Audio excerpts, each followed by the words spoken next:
ఇక జరీన్ మహమ్మద్ సిరాజ్కి గ్రూప్ అని ఉద్యోగాలు ఇస్తామన్నారు ముఖ్యమంత్రి రేవంత్ రెడ్డి. క్రీడల్లో రాణించిన వారికి తప్పకుండా ఎంకరేజ్మెంట్ ఉంటుందని చెప్పారు. క్రీడల కోసమే బడ్జెట్లో ప్రత్యేక నిధులు కేటాయించమని తెలిపారు.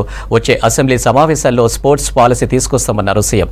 మండలానికో మినీ స్టేడియం ఏర్పాటుపై ఆలోచిస్తున్నట్లు చెప్పారు రేవంత్ రెడ్డి. తెలంగాణ రాష్ట్రంలో కంప్లీట్గా స్పోర్ట్స్ పాలసీని తీసుకురాదలుచుకున్నాము. వివిధ రాష్ట్రాలల్లో మేము వాటిని స్టడీ చేసి వాటికి సంబంధించిన సమాచారాన్ని కూడా సేకరించినాము. అత్యధికంగా క్రీడాకారులకు ప్రోత్సాహకాలు ఇస్తున్నది హర్యానా రాష్ట్రము. అంటే అర్జున్ అవార్డీస్ కానీ ఇతర ఏ అవార్డీస్ అయినా ఇతర మెడల్స్ ఏం తీసుకొచ్చినా ఆటోమేటిక్గా వాళ్ళకి సహాయం అందించే విధంగా ఒక పాలసీ ఉన్నది. అంటే ఆర్థిక సహాయం కావచ్చు, లేకపోతే ఇల్లు కట్టుకోవడానికి కావచ్చు, లేకపోతే వాళ్ళకు ప్రభుత్వంలో ఉద్యోగాలు ఏ స్థాయి ఏ మెడల్ వస్తే ఏ విధంగా వాళ్ళకి ప్రభుత్వంలో ఉద్యోగ అవకాశాలు కల్పించాలనో హర్యానా స్టేట్లో బెస్ట్ పాలసీని అడాప్ట్ చేసుకున్నారు అధ్యక్ష. మేము అందుకే ఈరోజు హర్యానా, పంజాబ్ ఇతర ప్రాంతాలలో బాక్సింగ్ రిలేటెడ్ కానీ అదర్ రిలేటెడ్ క్రీడలలో రాణించిన వాళ్ళకి ఏ విధంగా ప్రభుత్వం ప్రోత్సాహకాలు ఇస్తున్నదో వాటన్నిటిని కూడా మేము స్టడీ చేస్తున్నాం. వచ్చే సమావేశాలలో స్పోర్ట్స్ పాలసీని సభలో చర్చకు పెట్టి మిత్రుడు బీజేపీ ఎమ్మెల్యే గారు ఏదైతే సలహా చెప్పినరో స్పోర్ట్స్ స్టేడియంలను కూడా ప్రోత్సహించడానికి ఈరోజు ప్రభుత్వం దాని మీద ప్రత్యేకంగా దృష్టి పెట్టినాం. వీలైనంత మేరకు మండలానికి ఒక మంచి మినీ స్టేడియంను నిర్మిస్తే నిజంగానే ఉపయోగం ఉంటుంది. కాకపోతే ఈరోజు తెలంగాణలో భూముల విలువ అత్యధికంగా పెరిగిపోయి ప్రభుత్వ భూములు కబ్జాలకు లోనయ్యి చాలా ప్రాంతాలలో లేవు. ఎక్కడైనా ఏదైనా మండల కేంద్రాలలో ఒకవేళ భూమి అందుబాటులో ఉంటే ప్రభుత్వానికి బడ్జెట్ కేటాయించడానికి ఎలాంటి ఇబ్బంది లేదు. అదేవిధంగా ఈ వేదిక మీద నుంచి తమరికి నేను చెప్పదలుచుకున్నది, మేము బీసీసీఐతో మాట్లాడుతున్నాం. వారితో ప్రాథమిక చర్చలు పూర్తి అయిపోయినాయి. నిన్న ఎక్కడైతే బేగర్ కంచెలో మనము స్కిల్స్ యూనివర్సిటీని ప్రారంభించుకున్నామో తొందరలోనే నేషనల్ అకాడమీ ఆఫ్ కన్స్ట్రక్షన్ని కూడా అక్కడికే షిఫ్ట్ చేయాలను. దాని పక్కనే బీసీసీఐని ఒక ప్రపంచ అంతర్జాతీయ స్థాయి క్రికెట్ స్టేడియంను నిర్మించడానికి మేము భూమి కేటాయిస్తాం. మీరు వచ్చి అక్కడ అద్భుతమైన ద బెస్ట్ క్రికెట్ స్టేడియంను నిర్మించండి అని వాళ్ళతో మాట్లాడడం జరిగింది. వాళ్ళు కూడా ముందుకు వచ్చిండ్రు.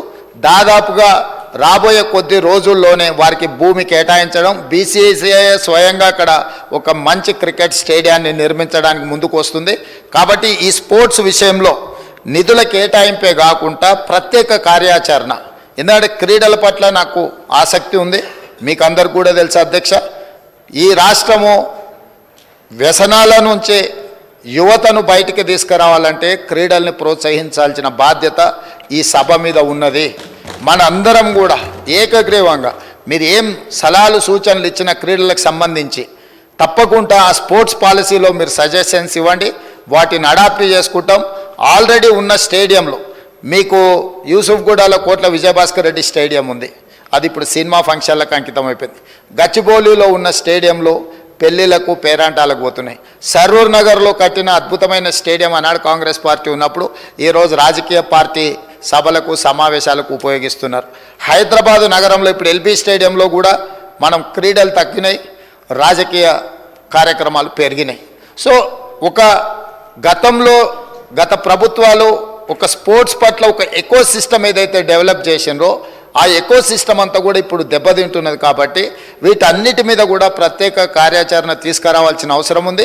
వాటన్నిటిని కూడా మనం అప్గ్రేడ్ చేసుకొని కొత్తగా విద్యార్థులకు క్రీడల పట్ల ఆసక్తిని పెంచాల్సిన బాధ్యత ప్రభుత్వం మీద ఉన్నది. ప్రభుత్వం బాధ్యత తీసుకోవాలనుకుంటుంది.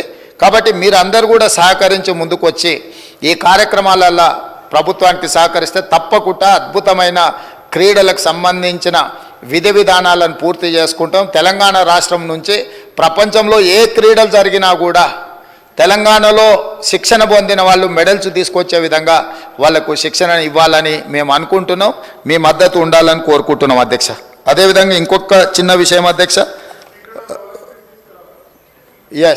ట్రై చేద్దాం. అక్కడ అంతకుముందు గతంలో ఉమ్మడి రాష్ట్రంలో శాప్ చైర్మన్గా పనిచేసిన రాజ్ ఠాకూర్ గారు ఉన్నప్పుడు చాలా మనం ఇక్కడ క్రీడల్ని ప్రోత్సహించే కార్యక్రమాలు తీసుకున్నాం. వారు ఈరోజు ఎమ్మెల్యేగా ఈ సభలో ఉన్నారు. నిన్న మొన్న కూడా నేను శాట్స్కి కొత్త స్పోర్ట్స్ చైర్మన్ వేసినాను.